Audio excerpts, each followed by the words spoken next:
Honorables membres du jury, chers amis et camarades candidats, le travail que nous avons présenté est intitulé Impact de la variation saisonnière pluvieuse sur la contamination des poissons tilapia et mâchoirons d'eau douce par les mycotoxines.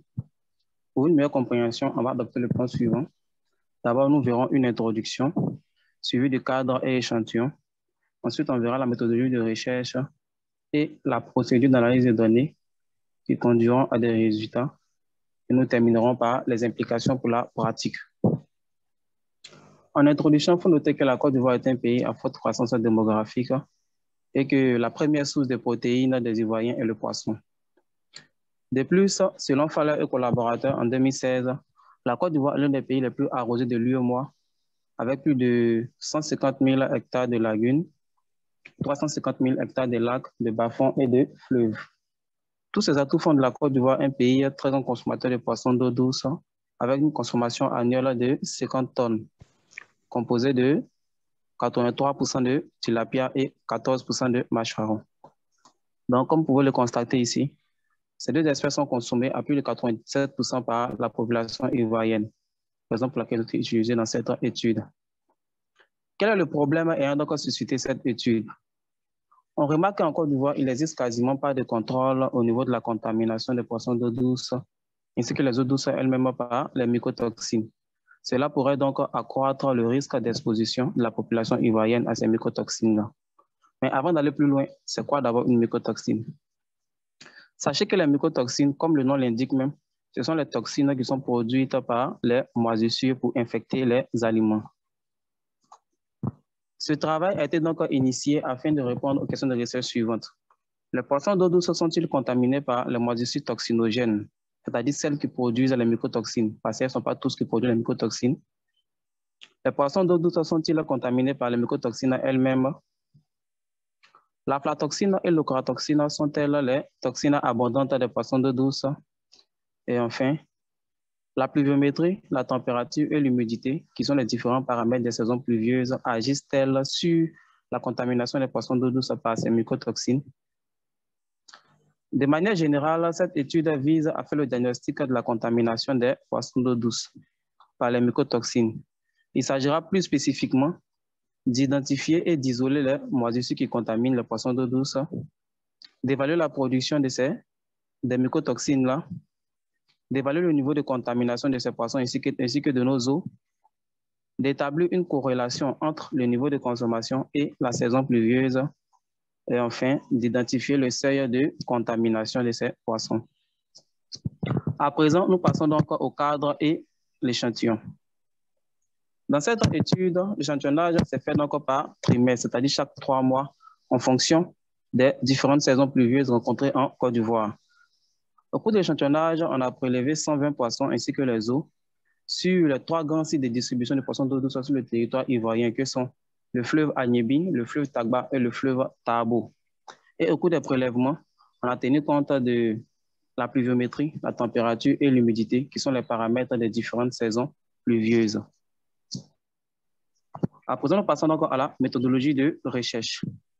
Une fois nos échantillons prélevés et tout, ils ont été acheminés au laboratoire pour isoler et identifier les toxines, les moisissures qui les contaminent. Pour ça, on a prélevé 1 gramme de poisson qu'on a broyé et mélangé dans 9 ml d'eau péponnée et tamponnée, puis ensemencé sur le milieu sableux au chloramphénicol 1 ml et incubé à 37 pendant 3 jours. Il faut savoir que le chloramphénicol ici a été ajouté au milieu pour inhiber la croissance, c'est-à-dire bloquer la croissance des bactéries qui pourraient donc biaiser nos analyses. Une fois les moisissures poussées, ils ont donc été observés de manière macroscopique à l'aide d'une loupe et de manière microscopique à l'aide des microscopes optiques. Et dans l'identification macroscopique, nous avons observé ici la couleur des colonies et du milieu, la variation des colonies et du milieu dans le temps, ainsi que la taille, la texture et l'odeur que dégagent ces colonies. Et au niveau microscopique, on a observé la taille des spores, la dimension des spores et la structure des spores. Il faut savoir que les spores sont les cellules reproductrices des moisissures. Une fois les moisissures isolées et tout, on a donc confirmé leur identité par la méthode dite Malditov, selon le protocole de Atmi et collaborateurs en 2015. Cette méthode se fait en 3 étapes. La première étape consiste d'abord à centrifuger à 13 ml par minute pendant 10 minutes le mélange d'une colonie fraîche issue de la première culture dans 300 microlitres d'eau distillée et 900 microlitres d'éthanol, suivi donc d'une deuxième centrifugation, mais là à 13 ml par minute pendant 2 minutes du mélange du culot obtenu de la première centrifugation là, dans 10 microlitres de trifluoroacétate dosé à 70% et 10 microlitres d'acétonitrile dosé à 100%. Et enfin, le surnageant obtenu de cette centrifugation là, a été donc mis dans la matrice de l'appareil MALDI, qui, grâce à des radiations de laser, vont donner sur l'ordinateur connecté à l'appareil des pics qui permettront d'identifier nos moisissures. Une fois les moisissures identifiées et tout, on va donc doser les toxines qu'elles produisent par la méthode de chromatographie liquide à haute performance, selon le protocole de Pitt et collaborateurs en 1996. Cette méthode se fait aussi en 3 étapes. D'abord, on a purifié sur le milieu ZAPEC à l'extrait de levure une colonie fraîche pendant 7 jours à 25 degrés Celsius, puis mélangé à 10 ml de méthanol.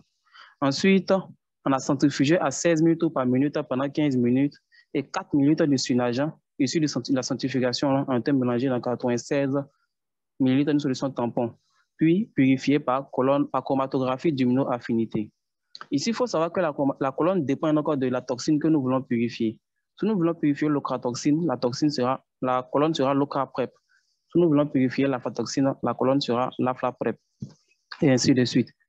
Et la dernière étape consiste donc à injecter notre extrait purifié là, dans l'appareil HPLC qui, lui, est connecté à un ordinateur, va nous donner des pics qui vont permettre de doser nos toxines. Au moins, on saura la quantité produite par les moisissures. Honorable membre du jury, chers amis et camarades candidats, nous passons ensuite à l'analyse des données. Pour analyser les données, nous avons utilisé la méthode ANOVA à mesure répétée. Mais pourquoi à mesure répétée? Si vous vous souvenez très bien, lors de l'échantillonnage, on a dit qu'on a fait 4 échantillonnages pendant 12 mois. Donc, nous avons donc une mesure répétée. Cette méthode se fait en 3 étapes. La première étape a d'abord consisté à vérifier les conditions d'application de la méthode, ensuite interpréter l'ANOVA à travers le test effet intra-sujet, et enfin, on a fait les tests post-hoc. La condition entre l'indépendance au sein des groupes, la condition de sphéricité par les tests de mots-clés et la normalité des résidus. À présent, nous passons donc au résultat aussi de nos manipulations. Comme vous pouvez le constater, l'Aspergillus niger et Aspergillus fumigatus sont les moisissures qui contaminent plus les poissons d'eau douce avec une fréquence de 40% et 26%.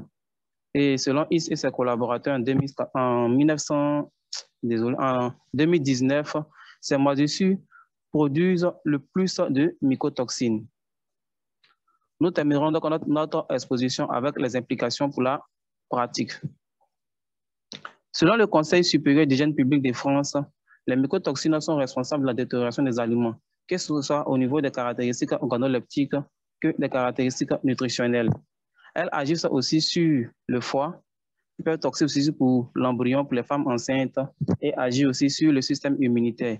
Et peut même causer donc le cancer si la dose journalière qui est reçue par jour est supérieure ou égale à 0,15 nanogrammes par kilogramme de poids corporel. Cependant, les résultats de cette étude nous permettront ici donc de garantir la sécurité alimentaire au niveau des poissons d'eau douce, de permettre l'importation de ces poissons d'eau douce là, mais aussi de servir de bioindicateur à la pollution des eaux douces. De manière générale, cette étude permettra ici donc de protéger la santé de nos consommateurs de poissons.